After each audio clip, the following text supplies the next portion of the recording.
Bonjour à toi, dans cette petite vidéo, laisse-moi te présenter la voix de Vagabond, une adaptation de l'œuvre de Yoshikawa Eiji Miyamoto Musashi.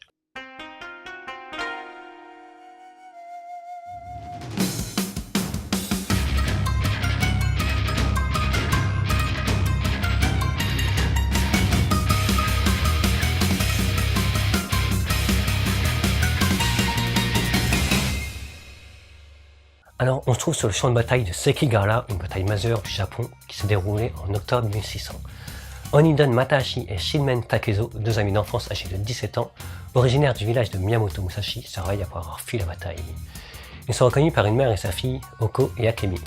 Le combat, afin de les défendre contre les brigands, permet de cerner tout de suite Matahashi et Takezo. Matahashi est peu sûr de lui et indécis, tandis que Takezo est plutôt quelqu'un de sauvage. Faut dire qu'il est qualifié de démon depuis son enfance. Il est même capable de défaire ses ennemis juste avec un simple sabre de bois et va prendre la décision de parcourir les provinces du Japon pour affronter les dirigeants des plus grandes écoles d'arts martiaux. Ils vont tous deux prendre des chemins différents et pas forcément celui qui leur était prévu à la base. Chacune de leurs décisions influencera la destinée de l'autre.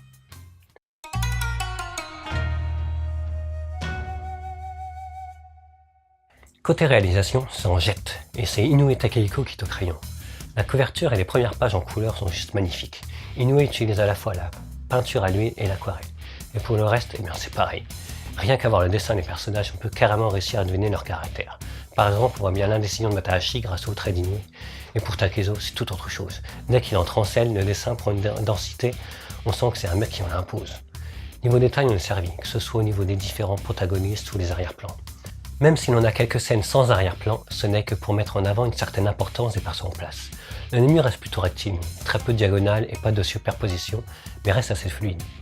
On est sur un format intermédiaire des éditions Tonkam de 2001, avant que celle-ci ne devienne Tonkam Delcourt, avec le titre en vernis sélectif qui donne un rendu assez sympa.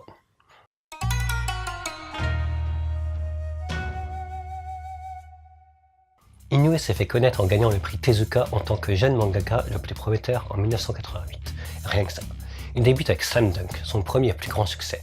Dans tous les cas, Inoue a un style graphique à couper le souffle.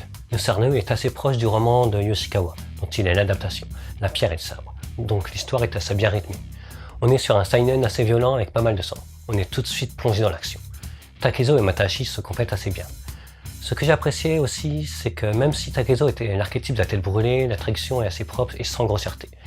Étant donné que j'ai déjà lu la suite, je ne veux pas spoiler, mais c'est pas qu'un seul perso qui est développé. On verra une forte évolution de chacun des persos dans la manière de penser, principalement pour Takezo et Matahashi.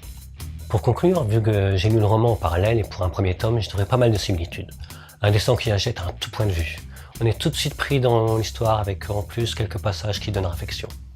Et comme conseil, alors impossible de ne pas t'inviter à lire l'œuvre originale, le roman La pierre et le sabre, de Yoshikawa Eiji, qui est assez agréable à lire et dans lequel tu retrouveras tous les persos vus dans le Vagabond. A noter, pour ceux qui ne le savent pas, Musashi est le plus célèbre des samouraïs et maître dans son art. Dans le même esprit que Vagabond, je te propose Rurouni Kenshin, de Watsuki Nobuhiro, l'histoire d'un samouraï assassin surnommé Batosai, qui décide de parcourir le Japon muni de son sabre à lame inversée et son désir de ne plus ôter la vie. Et enfin, si ça t'intéresse d'en apprendre plus sur un autre maître célèbre du Japon, fonce lire O Sensei, une BD française d'Edouard Court. C'est une BD en noir et blanc, et comme Inoue, Edouard Court utilise plusieurs techniques de dessin, ce qui donne un rendu super beau. Tu vas découvrir quelques passages importants de la vie de Ueshiba Moriri, le fondateur de l'Aikido, l'un des rares à avoir eu le titre de grand maître, et en prime, une petite présentation abordable des principes de cet art martial. Et voilà, c'était Ludo, j'espère que cette petite chronique t'aura plu et surtout donné envie de lire Vagabond. Allez, sur ce, je retourne m'entraîner et surtout n'oublie pas de suivre la voie du manga.